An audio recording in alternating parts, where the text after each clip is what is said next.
नमस्कार दर्शकों, मैं आर्यश अग्नोत्री आप सबका स्वागत करता हूं। दर्शकों, आज हम बात करेंगे कर्क राशि वालों के बारे में। जून का महीना कर्क राशि वालों के लिए कैसा रहेगा? 12 वर्ष के बाद देवगुरु बृहस्पति अपनी उच्च राशि कर्क राशि में लग्न भाव में गोचर करेंगे और हंस नामक पंच महापुरुष राजयोग बनाएंगे। वही मंगल आपके दसम भाव में रोचक नामक पंच महापुरुष राजयोग बनाएंगे। अन्य कई सारे राजयोग जून के महीने में बनेंगे। ऐसे में कर्क राशि वालों के लिए जून का जो महीना है, ये बदलाव का महीना है। क्या बदलाव आ सकते हैं जीवन में?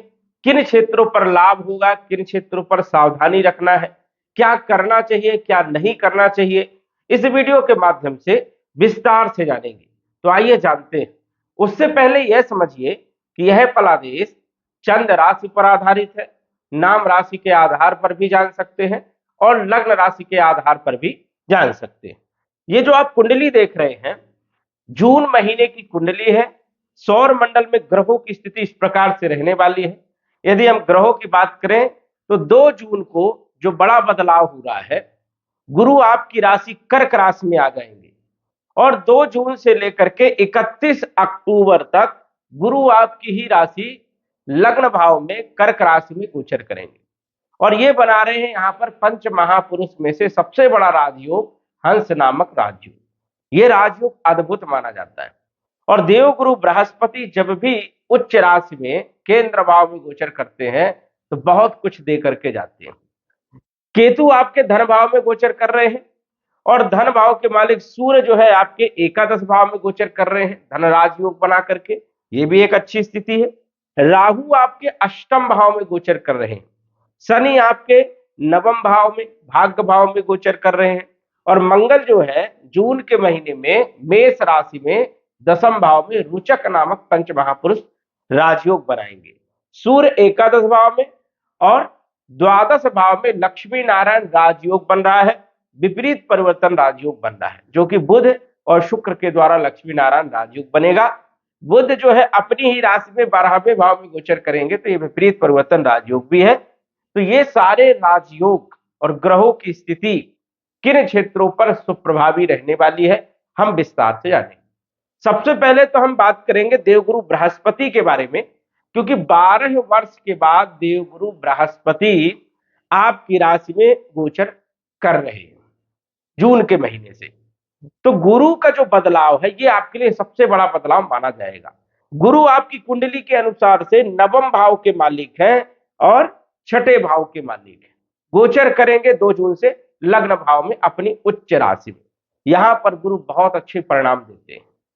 देखा जाए तो गुरु धन के कारक है, विवाह के कारक है, संतान के कारक है, शिक्षा के कारक है, ज्ञान के कारक है, फाइनेंशियल स्थिति के कारक है। और गुरु यदि बेहतर हो जाए तो ये समझिए कि अन्य ग्रहों के भी शुभ प्रभाव देखने को मिलते हैं, क्योंकि गुरु का केंद्र भाव में गोचर कई सारे दोषों को समाप्त कर देता है।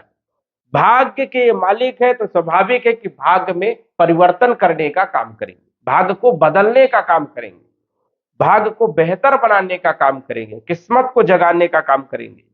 लगन भाव में गोचर कर रहे हैं। लंबे समय से यदि कोई परेशानी चल रही थी, कोई काम नहीं बन पा रहा था, स्वास्थ्य को लेकर के यदि दिक्कत हो रही थी, तो ये सब समस्याओं का अंत होगा। देवगुरु बृहस्पति जब उच्च राशि में गोचर करते हैं तो पद प्रतिष्ठा मान सम्मान देने का काम करते हैं और विद्यार्थियों के लिए शिक्षा में कहीं ना कहीं जो है पूर्ण सफलता देने का काम करते हैं, शिक्षा के स्तर को बढ़ाने का काम करते हैं। फाइनेंशियल स्थिति में चल रही समस्याओं को दूर करने का काम भी गुरु जो है जून के महीने से लेकर के अक्टूबर के महीने तक करने का काम करेंगे। जिन लोगों को संतान को लेकर के चिंताएं थी, उनकी चिंताएं दूर होती हुई नजर आएगी। जिन लोगों को कहीं ना कहीं पद को लेकर के, प्रतिष्ठा को लेकर के, मान सम्मान को लेकर के बड़ी लालसा थी, उनकी भी इच्छा पूर्ति करने का काम देवगुरु बृहस्पति जो है जून के महीने से लेकर के 31 अक्टूबर तक करने वाले। जो लोग कंपटीशन की तैयारी कर रहे थे उन लोगों के लिए भी खुशखबरी का समय है, क्योंकि कंपटीशन के मालिक जो है देवगुरु बृहस्पति है और वो 100% शुभ रहने वाले हैं, मतलब उच्च पद में रहने वाले हैं तो स्वाभाविक है कि आसानी से सफलता देने का काम करेंगे। जो लोग प्राइवेट सेक्टर में नौकरी कर रहे थे, माहौल ठीक नहीं चल रहा था, काफी परेशानियां थी, ऋण को लेकर के, कर्ज को लेकर के दिक्कत थी, या फिर पार्टनरशिप को लेकर के, या फिर देखा जाए तो कहीं ना कहीं जो है संघर्ष ज्यादा देखने को मिल रहा था, तो यहां पर भी सुधार देखने को मिलेगा, स्थिति यहां पर बेहतर होगी। क्योंकि छठे भाव के मालिक है तो रोगों को दूर करेंगे, ऋणों को समाप्त करने का काम करेंगे, कंपटीशन में सफलता देने का काम जो है यहां पर गुरु करेंगे। अब गुरु की पांचवी दृष्टि पंचम भाव में होने के कारण विद्यार्थियों के लिए समय सबसे बढ़िया रहेगा। बड़ी अपॉर्चुनिटी यहां पर जो है गुरु देने का काम करेंगे। कोई भी कंपटीशन निकालना चाहते हैं, मेहनत करिए, सफलता जो है गुरु दिलाने का काम करेंगे। संतान की चिंताओं को दूर करेंगे। संतान को लेकर के कोई समस्या चल रही थी, हम संतान का जो भाव है वो पंचम भाव है, पंचम भाव से देखते हैं, तो संतान की चिंताओं को समाप्त करेंगे। लव लाइफ, प्रेम संबंधी कोई भी यदि परेशानियां चल रही थी, वहां पर भी स्थिति में सुधार देखने को मिलेगा, और फाइनेंशियल स्थिति तो बेहतर होगी। इनकी सप्तम दृष्टि सप्तम भाव में होने के कारण वैवाहिक जीवन में चल रहा तनाव, क्योंकि 12वें भाव में गुरु गोचर कर रहे थे, तो स्वाभाविक है कई लोगों के जीवन में खटपट जो है देखने को मिली। लेकिन 2 जून को जब गुरु आएंगे तो इनकी 7वीं दृष्टि, पूर्ण दृष्टि सप्तम भाव में होने के कारण वैवाहिक जीवन में सुधार होगा, पार्टनरशिप में भी सुधार होगा।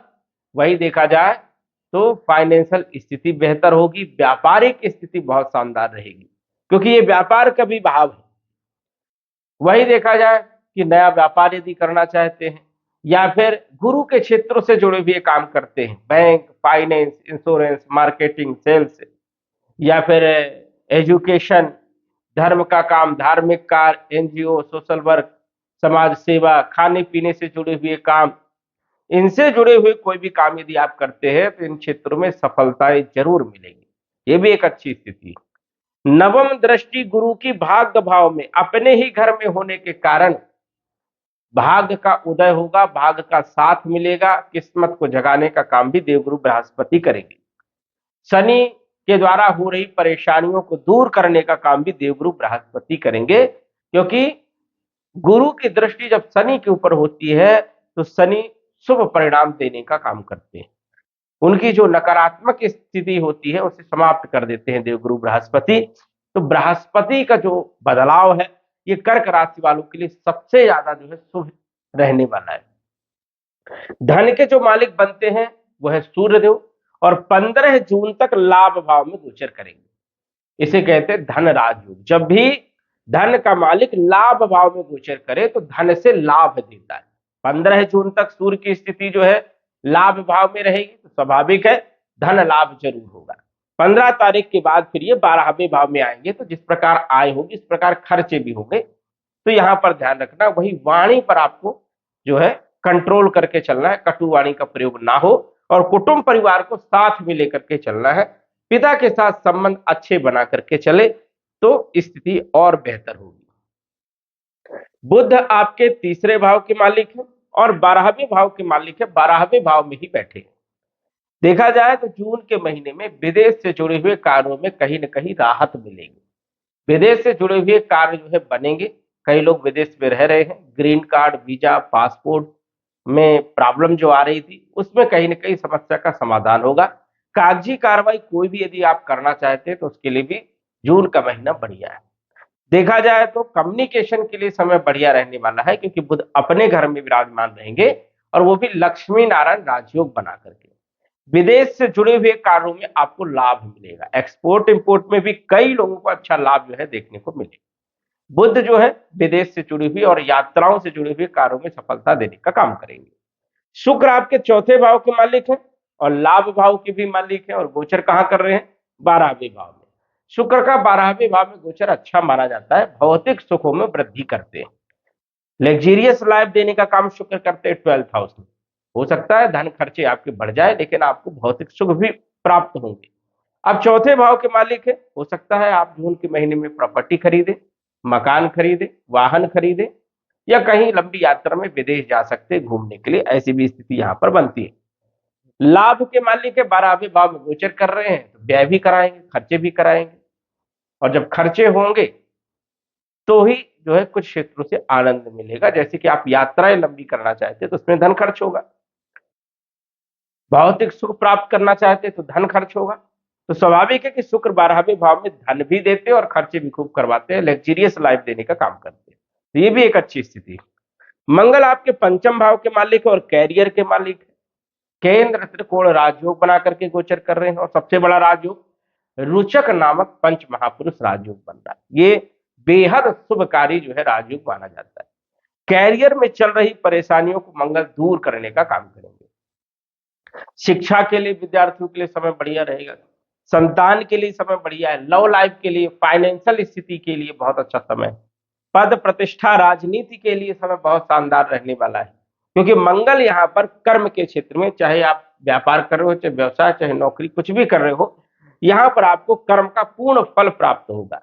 तो जून के महीने में मंगल भी आपको पूरा सपोर्ट करते हुए यहाँ पर नजर आ रहे हैं। और ये राजयोग कहीं ना कहीं पद प्रतिष्ठा, मान सम्मान, धन, वैभव, कीर्ति और प्रसिद्धि देने का काम करता है। तो मंगल की पोजीशन भी आपके लिए बड़ी शानदार रहने वाली है जून के महीने में। देवगुरु बृहस्पति आपके छठे भाव के भी मालिक हैं और नवम भाव की भी मालिक है। बहुत अच्छी पोजीशन में रहेंगे, जो कि हमने चर्चा किया। शनि आपके सप्तम भाव के भी मालिक हैं और अष्टम भाव के भी मालिक है। गोचर कर रहे हैं केंद्र त्रिकोण राजयोग बना करके और गुरु की दृष्टि भी पड़ रही है। तो शनि के जो नकारात्मक प्रभाव थे वो सामान्य हो जाएंगे, कोई विशेष प्रभावी नहीं रहेंगे, क्योंकि गुरु की दृष्टि है। वैवाहिक जीवन के लिए ठीक ठाक स्थिति है। पार्टनरशिप के लिए भी जो पिछले रुके हुए आपके काम थे वो भी तेजी देखने को मिलेगी। उन कार्यों में बिगड़े हुए काम आपके बनेंगे और भाग का साथ भी आपको मिलेगा। तो शनि भी यहाँ पर आपको सपोर्ट करेंगे। राहु आपके अष्टम भाव में गोचर कर रहे हैं, अकस्मात लाभ देने का काम करेंगे, क्योंकि शनि की पोजीशन अब बेहतर है। तो राहु गुप्त धन देने का काम करेंगे। रिसर्च वाले क्षेत्रों से कुछ ना कुछ विशेष उपलब्धि हासिल करवाने का काम करेंगे। ज्योतिष है, तंत्र विद्या है, समाज सेवा है, धार्मिक कार्य है, गूढ़ ज्ञान, इनमें रुचि आपकी बढ़ेगी और अकस्मात धन लाभ भी देने का काम करते हैं। अष्टम भाव के राहु, केतु धन भाव में बैठे हैं और सूर्य की स्थिति अच्छी होने के कारण केतु का भी अच्छा सपोर्ट रहने वाला है। धन के लिए स्थिति में सुधार होगा, धार्मिक कार्यों पर आपका लगाव बढ़ेगा। तो यहां पर भी केतु की स्थिति जो है बड़ी शानदार है। कुल मिलाकर के यदि हम बात करें तो 2 जून से जो बदलाव हो रहा है कर्क राशि पर, ये बदलाव बहुत पॉजिटिव रहने वाला है। कम मेहनत में ज्यादा सफलता आप प्राप्त कर सकते हैं और ये समय आपके लिए बेहद जो है शुभकारी रहने वाला है। बशर्ते अन्य राशियों के बजाय कर्क राशि वालों के लिए ये जो समय है वो बेहद शुभ रहेगा। लेकिन एक चीज का ध्यान रखें कि आपकी कुंडली में ग्रहों की स्थिति यदि बेहतर है या सामान्य है तो इसका रिजल्ट पूरा मिलेगा। यदि बहुत ज्यादा खराब है या महादशा, अंतरदशा, मारक ग्रहों की चल रही है तो बदलाव कम देखने को मिलेगा। सटीक जानकारी के लिए आप कुंडली का विश्लेषण भी करवा सकते हैं। तो दर्शकों, आज बस इतना ही। धन्यवाद। यदि आप अपनी कुंडली का विश्लेषण घर बैठे करवाना चाहते हैं तो दिए गए व्हाट्सएप नंबर से संपर्क करें। साधारण फीस जमा करके आप अपनी कुंडली का विश्लेषण फोन के माध्यम से घर बैठे ही करवा सकते हैं और जान सकते हैं अपने भूत, भविष्य और वर्तमान के बारे में। धन्यवाद। WhatsApp number 9479893911।